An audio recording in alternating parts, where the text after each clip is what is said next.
রিমি, মা তুই একদম ভয় পাস না, আস্তে কথা বল। যাই হয়ে যাক দরজা খুলবি না।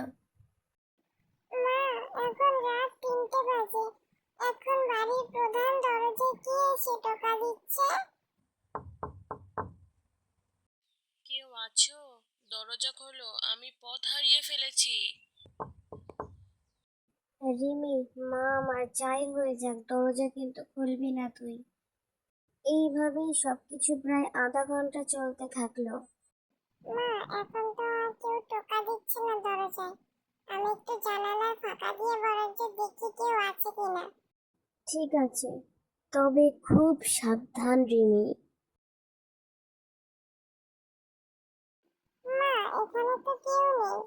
মনে হয় যে ছিল সে চলে গেছে। এ কি মা? এখন তো মনে হচ্ছে বাড়ির পেছনের দরজায় কেউ টোকা দিচ্ছে। মা, আমার খুব ভয় করছে। রিমি ভয় পেয়ে তার মায়ের কাছে এসে দাঁড়ায়।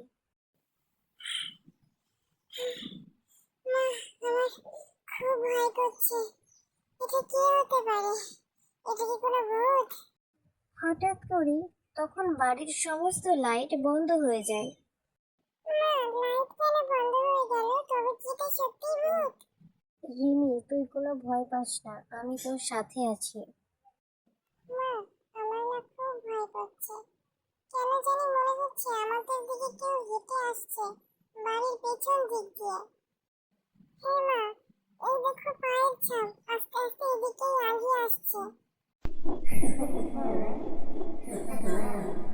আমি তো অনেক আগে তোর ঘরে ঢুকে পড়েছি। তুই যতই দরজা না খুলে দিস, আমি ঠিকই এসে পড়েছি দেখ। বাঁচাও, বাঁচাও, বাঁচাও! রিমি, মাকে ভয় পাস না, ও চলে গেছে, দেখ আমি এখানেই আছি। এই হলো সেই ভুতুড়ে বাড়ি, যেখানে এই ভূতটা এসে প্রত্যেক দিন নৃত্য করে। আর যদি কেউ এই বাড়িতে থাকে তাকে ভয় দেয়। সে খুব খুশি হয় মানুষকে ভয় দিয়ে।